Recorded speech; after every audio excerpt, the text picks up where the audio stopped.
बिस्मिल्लाहिर्रहमानिर्रहीम। अस्सलाम वालेकुम नादरीन, आप यूट्यूब चैनल देख रहे हैं। मैं इमरान खान हूँ। काफ़ी कोरोना वायरस में जो 3-4 दिन मुश्किल थे वो तो ऐसा लगता है निकल गए हैं और अब काफ़ी सूरत हाल बेहतर है। लेकिन यहीं पे मैं क्वारंटीन हूँ चंद दिन तक और यहीं से आपको इन्फॉर्मेशन इंशाल्लाह पहुँचाता रहूँगा। सबसे पहले तो ये है कि इमरान खान साहब वज़ीर-ए-आज़म पाकिस्तान जो है उनका एक प्रोग्राम है ख़ास, और उस प्रोग्राम के तहत वो आपका वज़ीर-ए-आज़म आपके साथ इस नाम से एक उनका सिलसिला है जिसमें वो पब्लिक के साथ बातचीत करते हैं और लोगों के सवालों के जवाब भी देते हैं, लोगों के मसाइल हल करने की भी कोशिश करते हैं। तो ये जो सिलसिला है वज़ीर-ए-आज़म इमरान खान साहब का, इस सिलसिले की कड़ी में आज उन्होंने दोबारा लोगों से बातचीत की है, लेकिन ये ऐसी बातचीत है कि जिसमें बहुत सारी खबरें हैं। पूरा का पूरा सोशल मीडिया इससे भर गया है। इमरान खान साहब के हमायती हों या मुखालिफिन सारे काम पे लग गए हैं। वज़ीर-ए-आज़म इमरान खान साहब ने 2 घंटे बातचीत की है और चंद ऐसे जुमले और बातें की हैं जिनमें बहुत बड़ी बड़ी खबरें हैं, और उन खबरों ने सबको मुतहर्रिक कर दिया है। उनके हमायती और उनके मुखालिफिन इस वक्त सोशल मीडिया पे एक दूसरे पे बम्बारमेंट कर रहे हैं। एक्चुअली इमरान खान साहब ने क्या कहा और उन बातों के पीछे क्या था, क्योंकि 2-4 चीज़ें मैंने आपको बताई भी थी, मुझे याद है अच्छी तरह। ये 11th आवर प्रोग्राम था ARY न्यूज़ का, और उसमें डिबेट चल रही थी आज से लगभग 1 साल पहले कि इमरान खान साहब को निकाल दिया जाएगा, और एस्टेब्लिशमेंट इमरान खान साहब से नाराज़ हो गई है, वज़ीर-ए-आज़म के ओहदे से उनको हटाया जाएगा और उसके बाद किसी और को लाके बिठा दिया जाएगा। तो मुझे अच्छी तरह याद है मैंने उस दिन ये कहा था वहाँ पे कि आप हर चीज़ का असेसमेंट कर सकते हैं सवाए इस बात के कि इमरान खान को जब निकाल दिया जाएगा तो वो क्या करेगा। इसके बारे में किसी ने सोचा है? यानी मियां नवाज शरीफ साहब को निकालने से पहले सबके दिमाग में ये था कि अगर मियां नवाज शरीफ साहब निकल भी गए या नायल हो गए अदालत से, तो इनका मैक्सिमम रिएक्शन क्या हो सकता है, ये क्या कर सकते हैं, पब्लिक को कितना मोटिवेट कर सकते हैं। वो सब कुछ जो उन्होंने किया वो हमने देखा है, फ्लॉप किस्म के शोज थे। लेकिन मैंने उस दिन ये कहा था कि ऐसा नहीं होगा कि इमरान खान अपने घर जाकर बैठ के हैप्पी बर्थडे टू यू कहेंगे, तालियां बजाएंगे, ये नहीं करेंगे।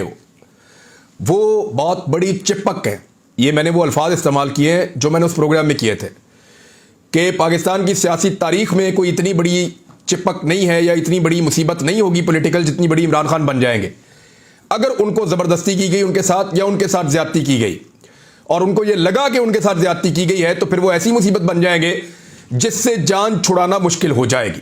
ये मैंने कहा था, और इसके ऊपर बाकी लोग जो है वो अपनी अपनी राय दे रहे थे, लेकिन वो बात अब साबित हो रही है। वैसे पहले देख लें इमरान खान साहब ने किया क्या। उन्होंने कहा काफ़ी वक्त से मैं आपसे बात नहीं कर सका। शुरू में तो उन्होंने ये कहा, और मुझे पार्लियामेंट में बात करनी चाहिए, लेकिन बदकिस्मती से पार्लियामेंट में अपोजिशन बात करने ही नहीं देती, क्योंकि इमरान खान साहब जब भी जाते हैं रोला पड़ जाता है वहाँ पे। पार्लियामेंट में NRO के मुतलाशी लोग बैठे हुए हैं, अगर आप इनके मुतालबात पूरे ना करें तो वो आपको बात ही नहीं करने देते। अब NRO तो वो देते नहीं इमरान खान साहब। अच्छा, उन्होंने जो सबसे बड़ी बात यह है कि हुकूमत से निकाला गया तो ज़्यादा ख़तरनाक हो जाऊंगा। अब इसको बहुत सारा मीडिया जो है ना वो निकाल किसको कह रहे हैं इमरान खान साहब, एक्चुअली इशारा किसकी तरफ है। वो चाह रहे हैं कि इसको ऐसे लिया जाए कि इमरान खान साहब ने पाकिस्तान के आर्मी चीफ से या पाकिस्तान की फ़ौज से या एस्टेब्लिशमेंट से या पाकिस्तान की अदलिया से ये कहा है कि अगर मुझे निकाला तो मैं ऐसी तैसी फेर दूंगा और ज़्यादा ख़तरनाक हो जाऊंगा। यानी वो ये तासुर देना चाह रहे हैं कि इमरान खान साहब ने एक्चुअली उनको टारगेट किया, लेकिन नाम नहीं लेते वो लोग शायद किसी वजह से, लेकिन मैं आपको साफ बता रहा हूं कि एक्चुअली तासुर यही बन रहा है। हुकूमत से निकाला तो मैं ज़्यादा ख़तरनाक हो जाऊंगा, मैं सड़कों पर आया तो मुखालिफिन को भागने का रास्ता नहीं मिलेगा। रोज़ाना कहा जाता है कि डील हो गई।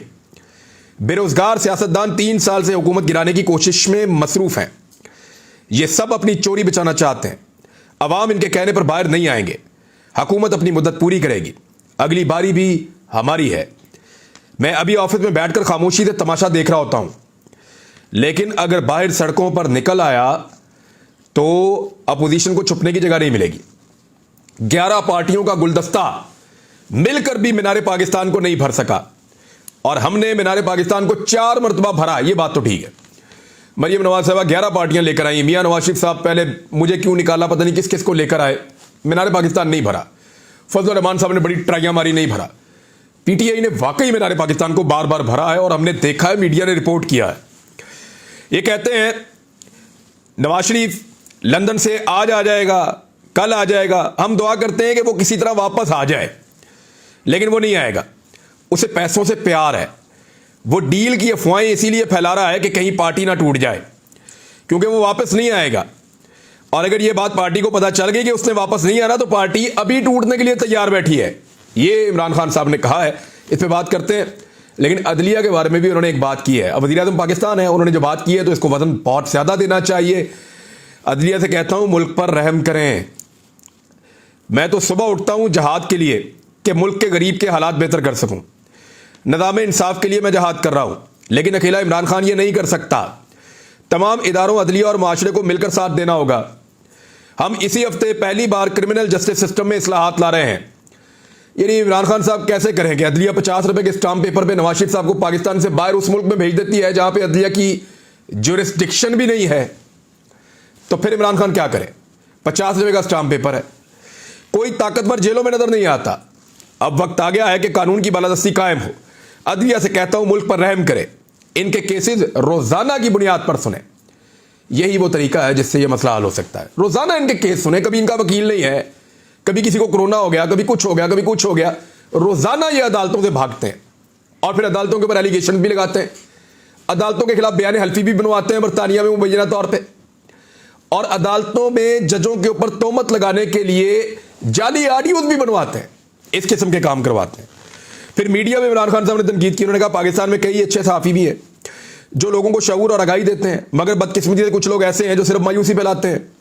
मायूसी फैलाने वालों से मेरा सवाल है कि शरह नमू 5% से जायद कैसे हुई? देखें, ये इंडिकेटर्स आपको साथ साथ बताने होते हैं।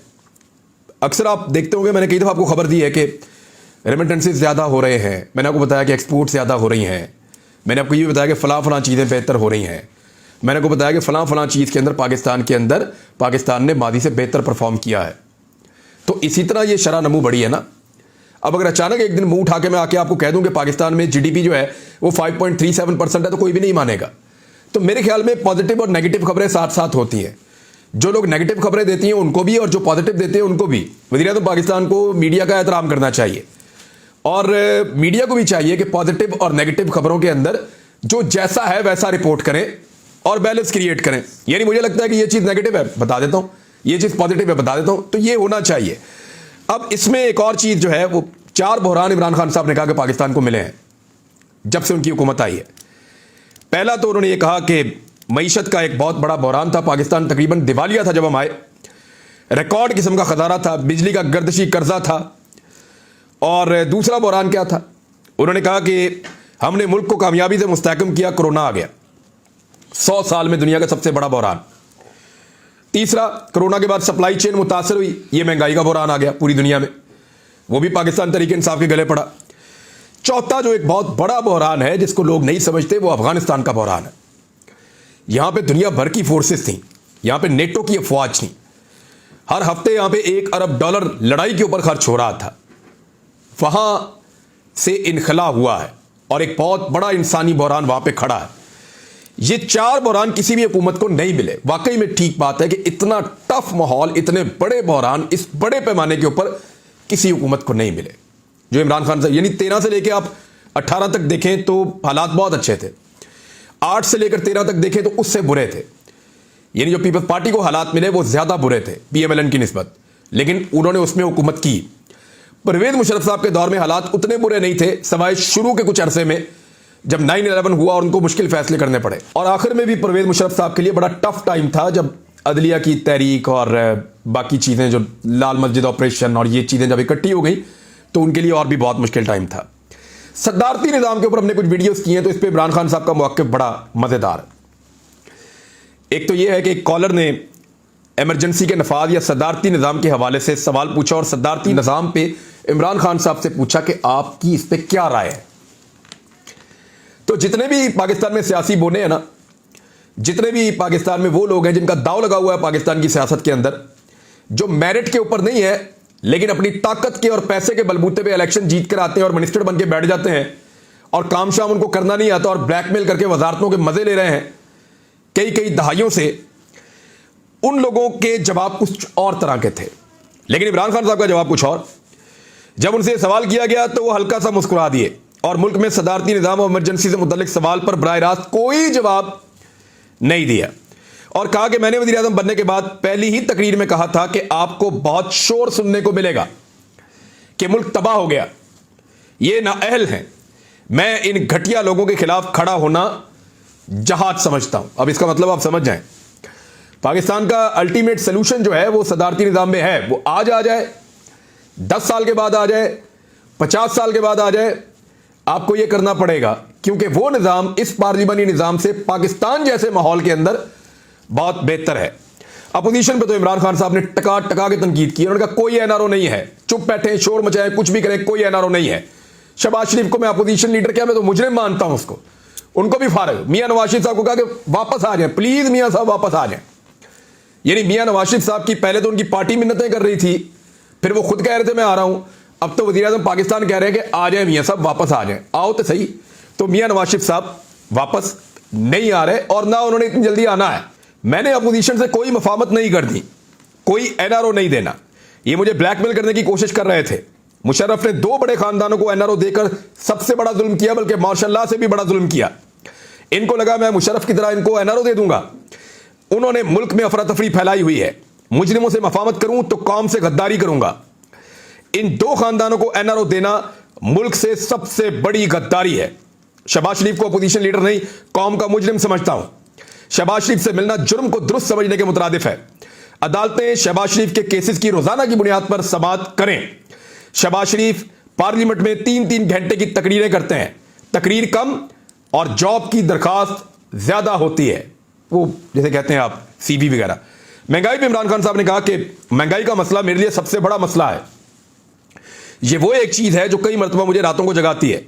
हमें माजी की हुकूमत का छोड़ा हुआ पाकिस्तान की तारीख का सबसे बड़ा करंट अकाउंट खसारा मिला है। माजी की हुकूमत के छोड़े हुए पाकिस्तान की तारीख के सबसे बड़े करंट अकाउंट खसारे की वजह से रुपए पर बोझ पड़ा, जिससे महंगाई की शरह में तेजी से इजाफा हुआ। कोरोना वबा की वजह से सप्लाई में कमी के बाइस पूरी दुनिया में महंगाई हुई। महंगाई सिर्फ पाकिस्तान में नहीं बल्कि पूरी दुनिया में है। दुनिया के कई अमीर तरीन ममालिक में भी महंगाई में रिकॉर्ड इजाफा हुआ है।